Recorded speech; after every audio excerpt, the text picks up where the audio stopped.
अस्सलाम वालेकुम, जय हिंद, नमस्कार। मैं आपका दोस्त महफूज वारसी और आप देख रहे हैं SKS वेब न्यूज़।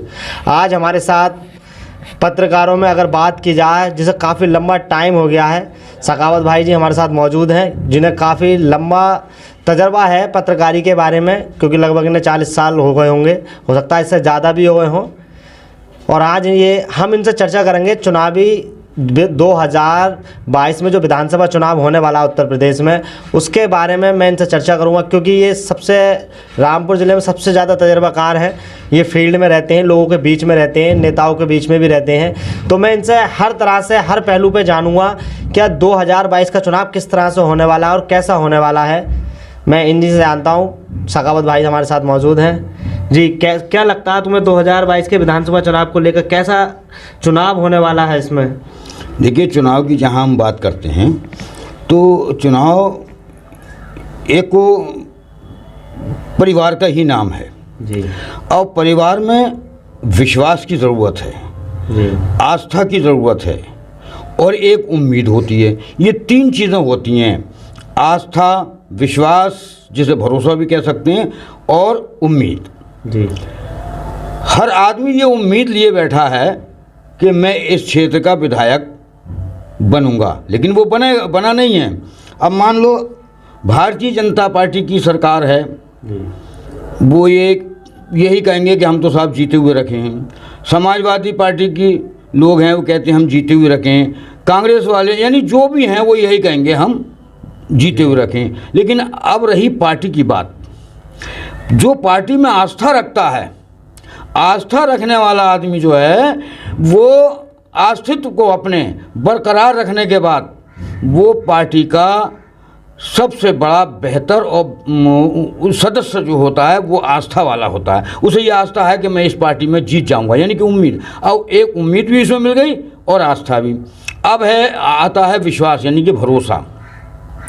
जिस आदमी को ये भरोसा ही नहीं है कि मैं जीतूंगा या नहीं जीतूंगा, अब उसकी ज़मीनी पायदान अगर अच्छा है, देखिए उसकी कर्मभूमि, उसकी जन्मभूमि तो है, लेकिन कर्मभूमि को उसने अगर सही सलामत रखा है, उसका जनता में तालमेल बढ़िया है, तो वो किसी भी पार्टी से लड़ जाए। बात सही है आपकी। क्योंकि आज ये भी दौर हो गया है, जातवाद पे है इलेक्शन, चुनाव है जातवाद पे। मेरा तजर्बा ये है कि मेरे सामने लगभग ज़्यादा तो नहीं लेकिन 12-13 इलेक्शन मतलब ये हो चुके हैं। और विधानसभा के भी मैं ये समझता हूँ कि जब वो बंशीधर जी चुनाव लड़े थे उस वक्त में जाना था कि चुनाव क्या चीज़ है, उनका स्टार निशान था। तो वो चुनाव लड़े थे, मेरी ज़िंदगी का, मेरे बचपन से निकल रहा था मैं, उस वक्त का ये पहला चुनाव है। तब मैंने ये देखा कि लोग काफ़ी उनके साथ थे और वो जीते भी और काफ़ी दिनों रहे। उसके बाद में और आए। मैं आपको एक बहुत छोटी सी बात बता रहा हूँ, और जो तुम्हारे टाइम की बात हो, स्वामी परमानंद दंडी को एक आस्था थी जी। उन्हें पूरी उम्मीद नहीं बल्कि उन्हें भरोसा था। उम्मीद में, भरोसे में, आस्था में अंतर है जी। उन्हें ये पूरा भरोसा था कि मैं अगर किसी पार्टी से गया तो मैं इस क्षेत्र का विधायक अवश्य बनूंगा। लेकिन उन्हें ये भी उम्मीद थी कि मैं जब बनूंगा तो मैं इस क्षेत्र का अच्छा विकास करूंगा, और वो उन्हें विश्वास था, आस्था थी, और वो बन गए। समाजवादी में भी रहे, बीजेपी में भी रहे। उनका शेयर बाद में जो है मरने के बाद काशीराम जी को मिला, समाजवादी से वो भी बने, फिर वो भाजपा से ही बने, फिर हारे, लेकिन उन्होंने पार्टी नहीं छोड़ी। अब आइए एक समाजवादी पार्टी की बात। मुझे तो खैर नहीं मालूम कौन कौन लड़ रहा है। मैं ये देख रहा हूँ आपके सेफनी के हैं एक राधेश्याम राही। मैं बता दूं आपको, अभी मैंने SKS वेब न्यूज़ यूट्यूब पर, फेसबुक पर लोगों के घर जा के भी सर्वे किया था। उसमें हमने समाजवादी पार्टी की ओर से जो सबसे ज़्यादा दावेदार थे टिकट के, जिन्हें ज़्यादा चाहत है विधायक बनने की, तो वो 5 लोग थे जिनका नाम हमारे सुनने में आया था। सब विजय सिंह जो हमारे पूर्व विधायक हैं समाजवादी पार्टी के, देवराज जी जो इस बार अपना नसीब आजमाने की कोशिश कर रहे हैं, अनिल सागर जी जो राज्य दर्जा मंत्री भी रह चुके हैं समाजवादी पार्टी से, राधेश्याम राही जो पूर्व जिला पंचायत सदस्य भी हैं और 3 बार के विधानसभा प्रत्याशी भी हैं। एक बार वो समाजवादी से लड़ चुके हैं और 2 बार बीएसपी पार्टी से लड़ चुके हैं। आप किसकी और बात कर रहे एक नंद किशोर दिवाकर जी, इन्हें हमें 5 लोगों को इस सर्वे में रखा था और उस सर्वे की रिपोर्ट हमने दे भी दी है। मैं बताना नहीं चाहूँगा ज़्यादा क्योंकि लोगों ने वो देख भी लिए। ये 5 लोग हैं। आपको मैं मानता हूँ आपको काफ़ी तजर्बा है, लोगों के बीच में भी रहते हैं आप, नेताओं के बीच में भी रहते हैं, तो आपको ये पता है कौन बेहतर है, कैसे इलेक्शन लड़ा जाता है, सब देखा है आपने। तो इन 5 लोगों के हैं, तो आप क्या लगता है कौन बेहतर? आप किस पार्टी की बात कर रहे हो, किसके बारे में बताऊं? समाजवादी पार्टी। समाजवादी पार्टी की बात मैंने अभी एक बात कही कि सबसे बड़ी चीज़ है उसकी जन्मभूमि तो है, लेकिन कर्म भूमि बनाने के लिए उसको मेहनत करना पड़ती है जी। अभी आपने, मैं नाम नहीं लूँगा, आपने नाम लिया, जिस शख्स को उसके क्षेत्र के व्यक्ति जानते भी ना हो और केवल वो चुनाव के टाइम पर निकल के आया हो, तो मेरी समझ से बाहर है कि शायद वो उसे वोट देगा भी या नहीं देगा, लेकिन उसे उम्मीद है। मैंने आपने 3 चीज़ें बताई थी, आस्था, भरोसा, उम्मीद, लेकिन उसे उम्मीद है कि मैं जीत जाऊंगा। जब आदमी मैदान में जाता है तो उसको ये लगता है कि मैं बहुत वोटों से जीत रहा हूँ, क्योंकि जनता भी आज बहुत चतुर और बहुत चालाक है। जी जी। मशीनों से वोट पड़ते हैं, अकेले में वोट पड़ता है, वो पुलिस का भी सख्त पहरा रहता है, प्रशासन बहुत सतर्क रहता है। अब वो ख़त्म हो गया कि चल और वोट डाल, डंडे के छोर में जो डलवाते थे। हाँ, वो दबंगाई नहीं चलेगी। तो जो है जिसने अपनी कर्म भूमि को संभाल के रखा है, तो वो शहंशाह है, वो तो बेताज बादशाह है, उसे कुछ मेहनत करने की ज़रूरत ही नहीं है। मेरे सुनने में आ रहा है, मैं देख भी रहा हूँ, राधेश्याम राही काफ़ी रातों में मुझे मिले हैं कई बार और मेहनत कर रहे हैं। हालांकि मैं राधेश्याम राही से ज़्यादा इत्तेफाक नहीं रखता और वो भी मुझसे नहीं रखते, लेकिन आपने मुझे ऐसी जगह बिठाला है कि मैं जो भी कुछ कहूँगा सच कहूँगा और सच के सिवा कुछ नहीं कहूँगा। मास्टर नंदराम सिंह जी, नंद किशोर दिवाकर जी, वो अभी स्कूलों के बच्चों को पढ़ा के निकले हैं, जनता में अब संपर्क शुरू किया है, उनका ये पहला ही रनिंग है। अपने नेताओं से उम्मीद जताई हुई, उम्मीद, भरोसा नहीं है, पार्टी के ऊपर उम्मीद लगाऊंगा, भरोसा नहीं है जी। उम्मीद है। किसको टिकट हाई कमान देगा, केवल उम्मीद है कि मुझे मिलेगा। ये 5 में से आप किसी से मिल लीजिए, वो यही कहेगा कि टिकट मुझे मिल रहा है, क्योंकि ज़मीनी हकीकत हाई कमान को नहीं पता है। वो देते हैं कार्यकर्ता, और कार्यकर्ता किसे देते हैं, मैं सच्ची बात तो यह है कि कार्यकर्ता उसे देते हैं अहमियत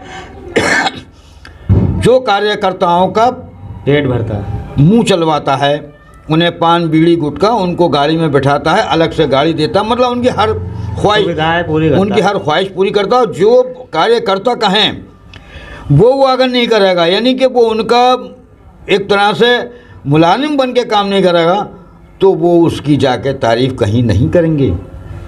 तो ये चीज़, टिकट का जो मसला है वो टिकट कार्यकर्ताओं पे है, जनता तो वहाँ जाती नहीं है।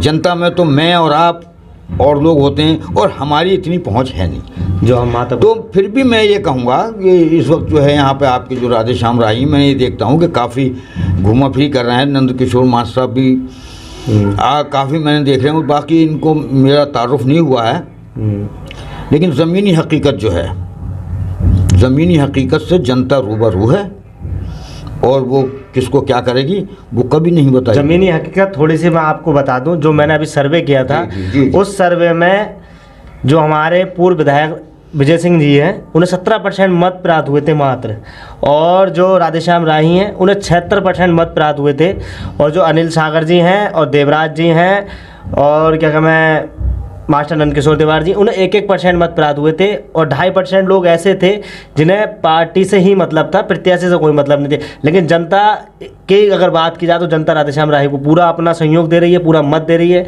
लेकिन जनता, मैंने ये देखा, क्योंकि पार्टी जनता को नहीं देखती है, वोट लेती है, सिर्फ पार्टी जनता से सिर्फ वोट लेती है, लेकिन टिकट वो अपने कार्यकर्ताओं पे ही देती है। तो पार्टी का ये रवैया आपको कैसा लगता है? मैं आपके झुकाव को भी समझ गया, मैं आपकी बाणी को भी समझ गया। देखिए, मैंने ये बात पहले कही कि मास्टर साहब जो हैं वो अभी बच्चों में से निकल के आए हैं, उन्हें बहुत मेहनत करना पड़ेगी, ऐसा नहीं है, मेहनती आदमी हैं, सब कुछ हैं। और इसमें ये नहीं है कि सारी पहचान बना ली तो वोट मिल जाएगा ना, वोट पहचान से नहीं मिलता। आज जनता, मैंने कहा था अभी कि बहुत चतुर है, बहुत चालाक है, आज वो अपने भविष्य को पहचान रही है। वो वोट उसको करेगी जो उनके बीच में जाके बैठेगा, जो उनकी अच्छी बुरी बात को सुनेगा। और हर एक ये चाहता है कि मेरा स्थानीय नेता होना चाहिए, मेरे विधायक हो तो मेरे घर का हो, मेरे परिवार का हो, मेरी बस्ती का हो और मेरी तहसील का हो। आपके यहाँ पर मिलक और शाहबाद मिलके एक विधानसभा बनी है जी। मान लिया अगर आपके कोई भी साहिबान उन्होंने अगर यहाँ पे अच्छा बना लिया है, क्योंकि मान लो उनकी यहाँ पे जन्मभूमि है, यहाँ पे अच्छी पहचान होगी, लेकिन कर्म भूमि तो उन्हें मिलक में बनाना पड़ेगी। अब अगर उन्होंने कर्म भूमि मिलक में बनाई है जी, तो उन्हें कोई रोक नहीं रहा। भाई जनता सर्वोपरि है। तो मैं समझता हूँ समाजवादी का टिकट जो है कार्यकर्ताओं की मुट्ठी में है। और ये भी बता दूं, हाई कमान को इतने कच्चे कानों के नहीं होते हैं कि जो आप ही की मान लेंगे। हाई कमान बहुत जो है उनके दो आंखें आगे होती हैं तो एक तीसरी आंख पीछे भी होती है जी। मैं अपने आली जनाब मोहम्मद आजम खान साहब की बात कर रहा हूँ, हालांकि वो इस वक्त बहुत उलझन परेशानी मंगा। ये मत समझो कि उन्हें कुछ पता नहीं है, वो हाई क्लास के नेता हैं, उच्च लेवल के नेता, उन्हें सब पता है, उन्हें ज़मीनी हकीकत भी पता है और उन्हें बहुत अंदर की पता है। टिकट भी उन्हीं के हाथ में है जी। लेकिन आप सोच लें कि समाजवादी के कुछ कार्यकर्ता जाके कह देंगे तो टिकट फलां को हो जाएगा, फलां को हो जाएगा, नहीं होगा।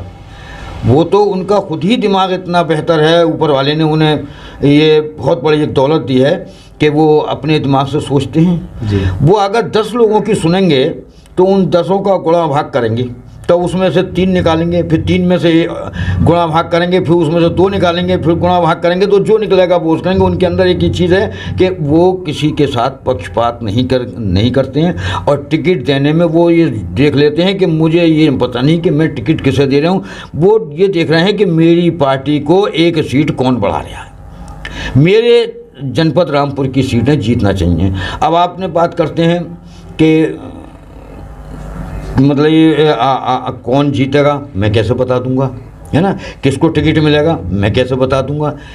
लेकिन ज़मीनी हकीकत ये है कि हाई कमान को सब पता होती है। हाँ, ये बात है, ये मैंने भी देखा है कि राधे श्याम राही वाकई काफ़ी घूम रहे हैं, मेहनत भी कर रहे हैं, खर्च भी करते हैं। भाई दूसरी बात ये है कि उनके पास पैसे में लगदक हैं, चुनाव लड़ने का उन्हें तजर्बा है। समाजवादी में वो पहले रहे, यानी उनका पुराना घर है, उन्हें इस घर के लोगों से जो है सलाह मशवरा लेने की ज़रूरत ही नहीं है, क्योंकि वो खुद इस घर के एक सदस्य हैं। लेकिन फिर भी कुछ ऐसे घर में लोग होते हैं कि जो सुई की नोक भोंकते रहते हैं। वो सुई की नोक नहीं भूकेगी तो टिकट मिल जाएगा। लेकिन ऐसा भी नहीं है कि किसी खान साहब किसी नए चेहरे को दे देंगे, मेरी समझ से तो बाहर है, क्योंकि हमारे दिमाग से उनके दिमाग से बहुत, वरना नहीं तो हम ही मंत्री ना होते। बात सही, ठीक है ना। अब आती है भाई बात दूसरी पार्टियों की। दूसरी पार्टियों की बात यह है कि पैसा तो होना चाहिए ही चाहिए, लेकिन पब्लिक के साथ जनसंपर्क होना बहुत अति ज़रूरी है। अगर जनता उनको नहीं जानती है तो वो वोट क्यों देगी। वो ये सोच लेते हैं कि अरे पार्टी लेवल पर वोट तो मुझे मिल ही जाएगा। अब ऐसा नहीं होगा, ये देख लेना बात। एक अचंभित निर्णय होगा जनता का, अचंभित। वो जो सोच रहा है कि पैसा है, इतने हुआ खर्च करूँगा, ये करूँगा। और कुछ लोग एक आंकड़ा और जोड़ते हैं, वो ये जोड़ते हैं कि इतने लोधे हैं, इतने जाटव हैं, इतने वो हैं, वो सब आंकड़ा फेल है। अच्छा, ये सारा आंकड़ा फेल है। जनता सर्वोपरि है, ना कोई किसी के साथ है, वो खुद अपने साथ है। ये 2022 ये तय कर देगी कि जनता किसी पार्टी की नहीं बल्कि एक उसकी है जो अच्छा चेहरा है, जो विकास होता है, जो विकास करेगा, जो हमारे भविष्य की बात करेगा, हम उसे वोट देंगे। मैंने भी देखा है, जो गाँवों में मैं जाता हूँ तो लोग ये कहते हैं अब इस बार हम पार्टी बहुत कम देखेंगे, क्योंकि मेरे सर्वे से पता चल गया 2.5% पार्टी को वोट मिलेंगे कुल। 2.5% कोई बड़ी बात नहीं है, वोट कोई ज़्यादा वोट कोई नहीं है 100 में से 2.5% लाना। तो लोग चेहरा देख रहे हैं आजकल, चाहे वो भारतीय जनता पार्टी से हो, चाहे वो कांग्रेस पार्टी से हो, चाहे वो बीएसपी पार्टी से हो, चाहे वो समाजवादी पार्टी से हो, लोग ये भी देख रहा लड़ने वाला प्रत्याशी कौन है, ये नहीं देख रहा खाली पार्टी से लड़ कौन सी रहा है, ये भी देख रहा लड़ किस पार्टी से लड़ कौन रहा है, ये भी देख रहा है। आप किसी ये देखने नहीं, वो ये भी देख रहे हैं कि ये कहाँ का रहने वाला है। हाँ, ये अब भी सुनिए मेरी बात। आपके राधेश्याम राय हैं, मान लिया कि वो यहाँ के रहने वाले हैं, उनके साथ 60% या 70% जितने भी मतलब जाटव हों, समाजवादी पार्टी में जिसने अपने जाटवों को इकट्ठा कर लिया उसकी सीट कोई रोक नहीं रहा। मैं ये नहीं कह रही हूँ वो कौन होगा, उसे कोई जीतने से नहीं रोक रहा, समझ में। इसी तरह से वोट तो सब वही हैं, चाहे वो बीजेपी हो या कांग्रेस हो या बहुजन हो या कोई भी हो, तो वोट तो वही है। उन्हीं वोटों को बीजेपी के लोग जोड़े पड़े हैं कि इतने जाटव मेरे, इतने लोधे मेरे, इतने वो मेरे, उन्हीं को समाजवादी वाले जोड़े पड़े हैं, उन्हीं को बहुजन समाज पार्टी जो। तो जनता जो है इस ठेकड़े को इस बार फोड़ देगी, बखेर देगी, मगर खराब प्रत्याशी को भी वोट नहीं देगी, भले चाहे वो किसी पार्टी का सही। वो आज ये सोच रही है कि जो हमारा अच्छी बुरी बात पूछने आया है, उस बुरे वक्त में लॉकडाउन, तुम्हारा ध्यान है जी जी 2 साल लगा है, उसने ये भी देखना है कि कौन नेता साथ किसने हमारा साथ दिया और कौन हमारे घर पूछने आया था। बहुत से लोग मांग लेते हैं, कुछ लोग ऐसे होते हैं कि भूखे मर जाएंगे मगर मांगेंगे नहीं, और उन लोगों को जिसने पहुंचाया तो क्या बताइए वो लोग उनसे हट जाएंगे? नहीं, उन्हीं के साथ रहेंगे वो लोग हट जाएंगे जिन्होंने जिक्र तक नहीं करा। कुछ लोगों ने दिया तो है लेकिन वीडियो बनवा के, फोटो खिंचवा के, तो क्या वो उनको बात को समझ, भूख बच्चों, वो खुद भूखे रह सकते थे लेकिन बच्चों को भूखा नहीं रख सकते थे। उन्होंने वो उनका पोटरा लिया तो है, खाया तो है, लेकिन दिल में एक कशिश रह गई उनके कि हमारे फोटो से इन्होंने वायरल कर दिया, अपने फोटो खिंचवा के अपनी वाहवाही करिए। दिया है 2 आने भर और लिया है इन्होंने 6 आने भर। जी जी। तो ये सब जनता तो को सोचेगी और सोच रही है, और वो कह रही है। जब आपने सर्वे करा तो आपके सामने बहुत सी बातें आई होंगी, और सर्वे ऐसी बात नहीं है, सर्वे मायने रखता है। आप लोग मेहनत करते हैं, मैं भी देखता हूँ, बहुत अच्छा सर्वे होता है। और ये जो आपने प्रतिशत बताया कि 76% और 1%, ये रद्दोबदल हो भी सकता है। समय आने पे कुछ पता नहीं जनता का कि वो किधर को चला जाए। अब देखिए मेरी बात सुनो, मैं अपने घर से नमाज़ पढ़ने चला, मेरे घर के चारों तरफ 4 मस्जिदें हैं, मुझे 2 और मिल गए, 2 और मिल गए। अब वो उधर को चला, वो उधर, तो एक ने कहा अरे यार इसी में पढ़ लियो। आप मेरी बात समझ रहे हैं? उन्हें क्या, अरे आज इसी मस्जिद में पढ़ लियो। मैं उनके साथ चला गया जबकि मैं जा रहा था दूसरी मस्जिद में। तो ऐसे ही वोट डालने आदमी जाता है तो उसका दिमाग और उसका ध्यान बदल जाता है। और ऐसा नहीं है, कहते हैं ना हमारे यहाँ कि भाई बहकाए में तो बड़े बड़े अच्छे फरिश्ते भी आ जाते हैं, है ना। तो बहकाए में वो बहकावा नहीं है, बल्कि दिमाग को फेरना होता है। वो दिमाग को फेर के भी ये जो आपने मेहनत की है, ये कहीं ना कहीं आपको बता दें, ये भी चौंका देगा, इसमें भी रद्दोबदल हो सकती है। तो इसमें जो है सबसे मेन चीज़ ये है, जनता ये सोचे बैठी है कि हमारे पास कौन आन के बैठा।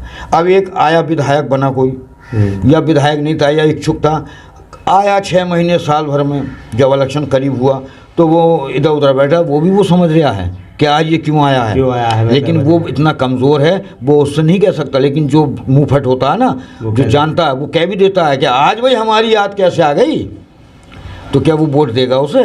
नहीं। तो चीज़ ये है कि जन्मभूमि सिर्फ जो है पहचान की वजह से कुछ वोट दिलवा, लेकिन कर्म, उसका काम, वो उसकी जो है निर्णायक होगा।